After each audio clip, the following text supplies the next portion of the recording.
Hola, les damos la bienvenida a este webinar colaborativo en el cual analizaremos los aspectos básicos de la reforma educativa del 2013.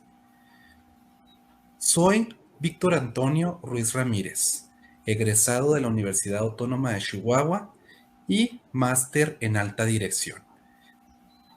Cuento con 4 años de experiencia laborando en educación media superior. Para esta sesión del día de hoy, me voy a apoyar de algunos colaboradores, algunos compañeros, maestros, y estaremos desarrollando este tema basándonos en lo que conocemos como reforma educativa en el marco del desarrollo social de México. Tengo eh, la compañía de Luis Armando Rentería Mora, egresado de la Universidad Autónoma de Chihuahua, máster en alta dirección. Bienvenido, maestro. ¿Qué tal? Buenas tardes. Un gusto estar aquí con ustedes. Gracias por la invitación. Gracias, maestro. También contamos con la presencia del maestro Gustavo Gerardo Arellanes López, máster en educación con 2 años de experiencia laborando como profesor de educación superior. Buenas tardes, maestro. Bienvenido. Muy buenas, muchas gracias. Muy buen día a todos. Estoy para servirles. También contamos con la presencia de la maestra Alejandra Dorantes Pérez, egresada de la Universidad Autónoma de Chihuahua y con maestría en atención a poblaciones especiales a través del movimiento. Cuenta con 13 años de experiencia en la labor docente en educación básica. Bienvenida, maestra. Muchas gracias, Víctor, y saludos a todos los compañeros. Un placer estar aquí. Gracias a todos por acompañarnos el día de hoy. El día de hoy, en este espacio digital, vamos a tratar el tema del análisis de la reforma educativa en el año 2013, impulsada por el gobierno de Enrique Peña Nieto. A su vez, trataremos de abordar estos temas utilizando preguntas detonadoras que aparecerán en la pantalla, donde cada exponente irá dando sus participaciones, sus opiniones sobre dichas preguntas. Antes que nada, el análisis de esta reforma tiene que partir desde un punto medio en el cual vamos a tratar de darle un sentido a dicha reforma. Sabemos que esta reforma, sin duda, es una reforma muy polémica, ya que generó mucho ruido y opiniones divididas acerca de la forma en la cual se pretendía aplicar y los alcances de la misma. Antes que nada, hay que entender que a términos del siglo pasado y a inicios de los años 2000, México estaba en busca de una reforma que se adaptara correctamente al contexto que México vivía, con la aparición de ciertas carencias, y era necesario y era obligatorio empezar a pensar en una reforma que fuera integral y que pudiera contener pues todos los lineamientos necesarios para modernizar y mover lo que viene siendo la educación en México. Entonces, para ello, vamos nosotros a hacer uso de las siguientes preguntas detonadoras, comenzando con la primera. ¿Cuál es la opinión o qué perspectiva tiene de la reforma educativa promulgada el 10 de septiembre del 2013? Vamos a iniciar con la participación de la maestra Alejandra Dorantes. Adelante, maestra. Muchas gracias, Víctor. Mira, pues respecto a la reforma de 2013, yo lo que puedo opinar es que, a mi parecer, fue una reforma meramente administrativa, que aunque como tenía el objetivo de mejorar la calidad de la educación, se enfocó únicamente en el maestro como si fuera la parte fundamental de toda la problemática que hay en educación. O sea, el maestro, por eso se le evaluó al maestro tratando de buscar una idoneidad en su desempeño.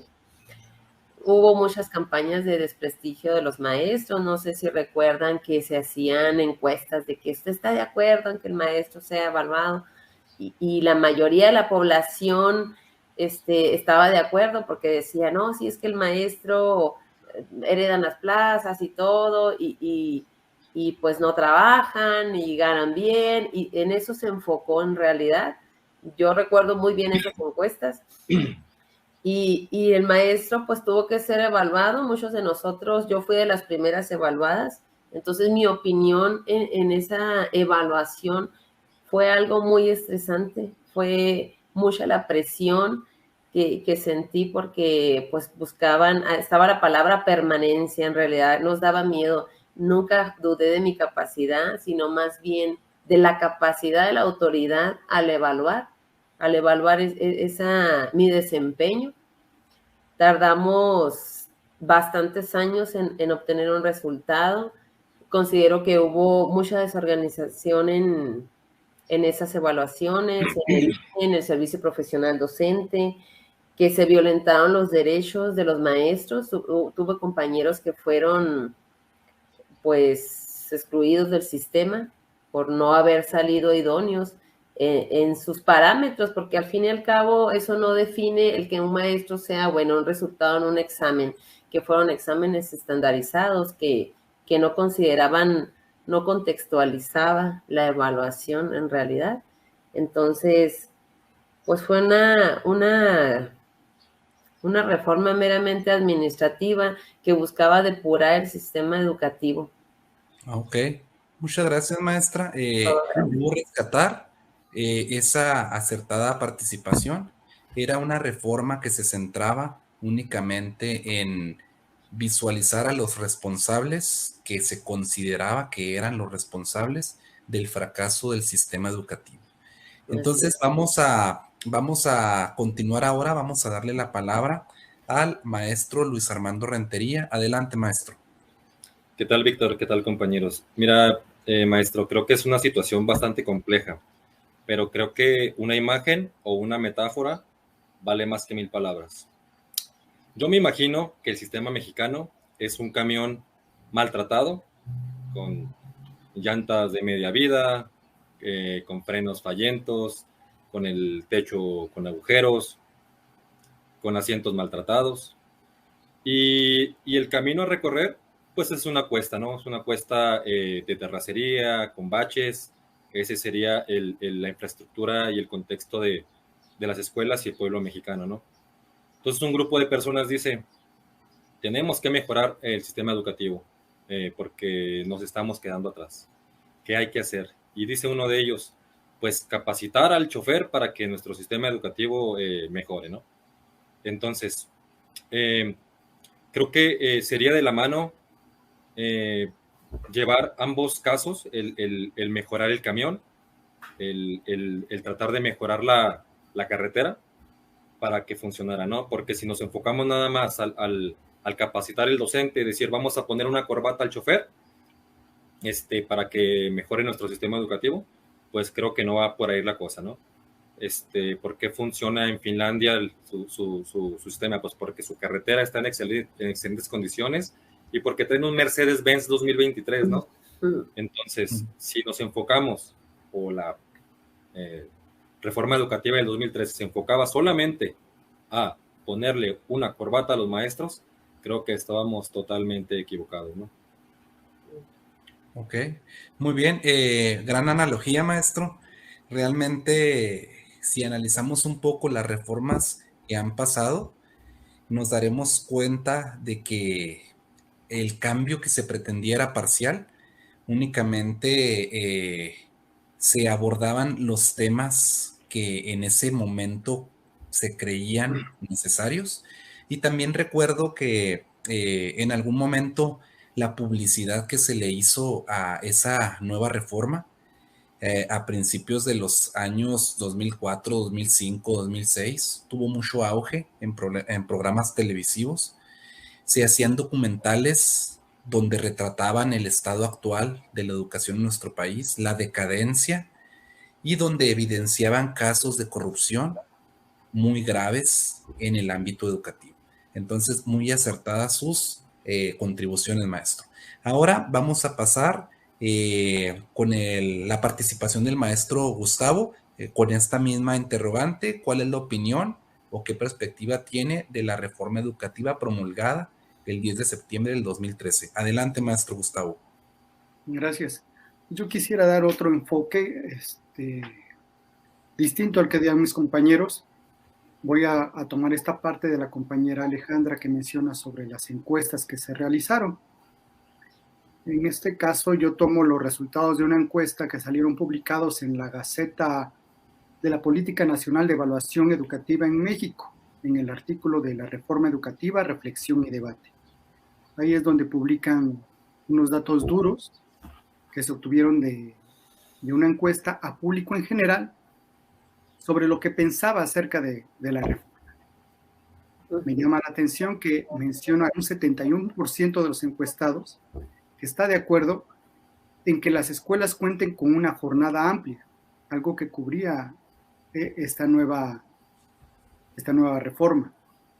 Un 89% de los encuestados estaba de acuerdo en que se buscaran maestros que tuvieran un alto nivel en inglés o en otro conocimiento aplicado a la educación básica.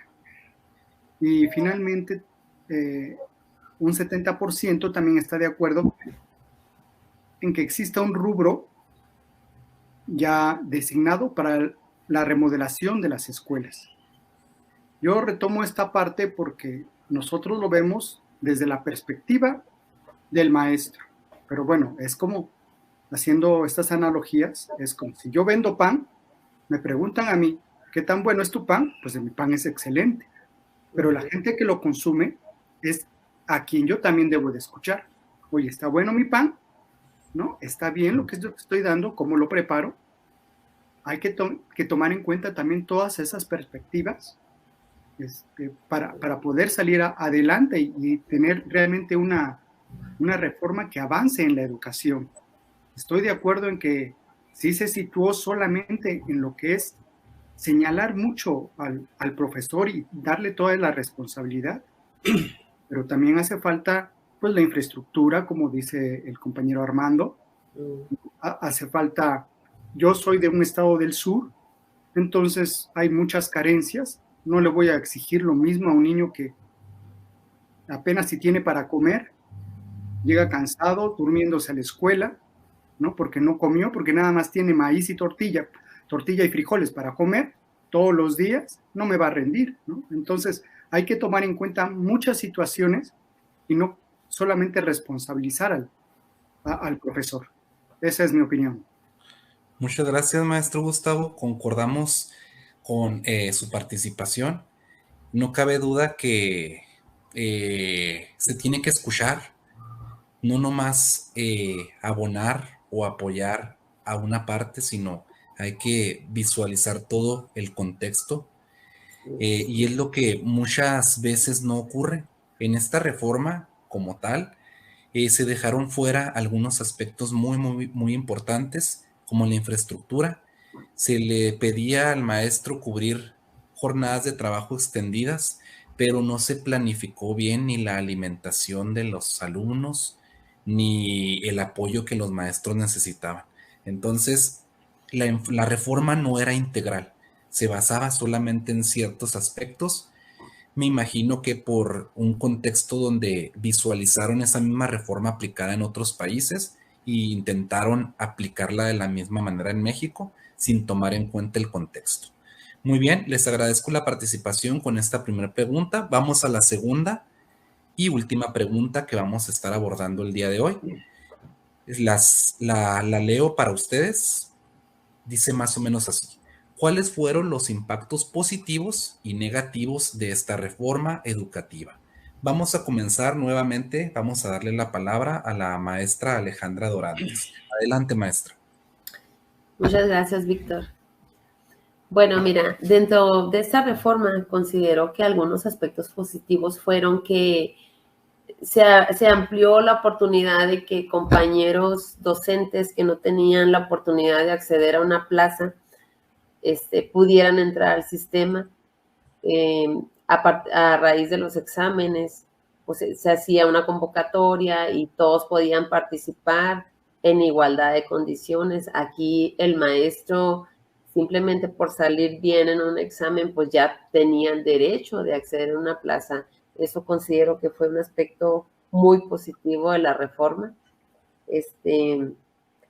Buscaba mejorar el desempeño docente dentro de toda la presión que se hizo para mantener la plaza a los maestros que estaban en aquí. Pues te forzaba a estar preparado, a mejorarte con la presión del gobierno. Aspectos negativos, pues fue lo laboral, al fin y al cabo, o sea, la presión que se hizo sobre el maestro, el desprestigio, muchos maestros fueron despedidos de su trabajo. Pienso la mala organización de la reforma, del sistema de servicio profesional docente, su ineficiencia, en realidad fue muy ineficiente el sistema. Fueron de los aspectos que yo considero más importantes. Es muy extenso el tema, pero pues eso a grandes rasgos es lo que yo puedo opinar, Víctor. Gracias. Muchas gracias, maestra. Vamos a continuar con la participación del maestro Luis Armando Rentería. Adelante, maestro. ¿Qué tal, Víctor? Sí, mira, pues enriqueciendo un poco el comentario de la maestra Alejandra, creo que se recuperó el control magisterial. Yo recuerdo en aquel tiempo que el sindicato manejaba promociones y quién entraba y a quién promocionaba, ¿no? Entonces era muy famosa la frase de es mejor tener conocidos que tener conocimiento. Entonces, por esa parte creo que ganó la reforma del 2003 y creo que sigue vigente aún. Entonces, por esa parte me pareció muy, muy, muy buena. En cuanto a perfiles, parámetros e indicadores, creo que estuvo muy bien redactados. Básicamente, con esos programas y lineamientos, nos acercaron al docente, a sus familias y a los alumnos para conocerlos más y conocer el contexto de cada quien y poder dar una pedagogía en forma, ¿no? De los aspectos negativos, creo que fue una reforma totalmente laboral, en donde había persecución al maestro. Yo recuerdo en aquel tiempo los spots y los comerciales de televisión, donde al maestro era calificado brutalmente mal. Entonces uno salía a la calle y bueno, ese es maestro, ha de ser muy flojo y demás, ¿no? Entonces creo que rescato puntos positivos y puntos negativos de esa reforma. Muy bien, muy acertado su comentario, maestro. Por último, vamos a pasar con el comentario del maestro Gustavo. Adelante, maestro. Gracias. Pues bueno, yo solamente quiero concordar con los compañeros en el tema de que dio oportunidad a diferentes personas que tenían vocación y realmente conocimiento sobre la educación, estar en las filas de la base educativa. Esa lo pongo yo como algo positivo, y lo negativo sí quisiera yo señalar que cuestiones políticas y sindicales enturbiaron muchísimo tal vez las buenas intenciones que tenía esta reforma, ¿no? Y a mar revuelto, ganancia de pescadores, ¿no? Entonces se hizo ahí una cuestión política al final de cuentas. Gracias. Muy bien. Ok, entonces vamos concluyendo este tema. Me gustaría comentar varios aspectos que nos quedan en este caso en la mente debido a esta reforma. Uno de ellos es que, como ya comentaron nuestros compañeros, es una situación, una reforma de carácter administrativo que se centraba en la calidad al 100%, sin tomar en cuenta el contexto y culpabilizando a los responsables o lo que en este caso se consideraban responsables, que eran los maestros. También se dejó de lado lo que viene siendo el contexto de cada región del país, ya que se aplicaban evaluaciones estandarizadas para todos los maestros, sin importar si estaban en el norte, en el centro o en el sur del país, e inclusive abordaban temas de varias asignaturas, sin tomar en cuenta el perfil de cada maestro. También era una evaluación punitiva, con el propósito de generar ese puntaje mínimo requerido para mantenerte en el empleo, generando mucho estrés, generando mucha situación conflictiva entre los maestros que estaban de acuerdo y los maestros que no estaban de acuerdo con dicha reforma. Y por último, podemos decir que esta reforma también ignoraba a la educación media superior, ya que únicamente les dio ciertos lineamientos para poder realizar la contratación de los maestros. Hasta luego, muchas gracias por participar. Que pasen muy buenas tardes.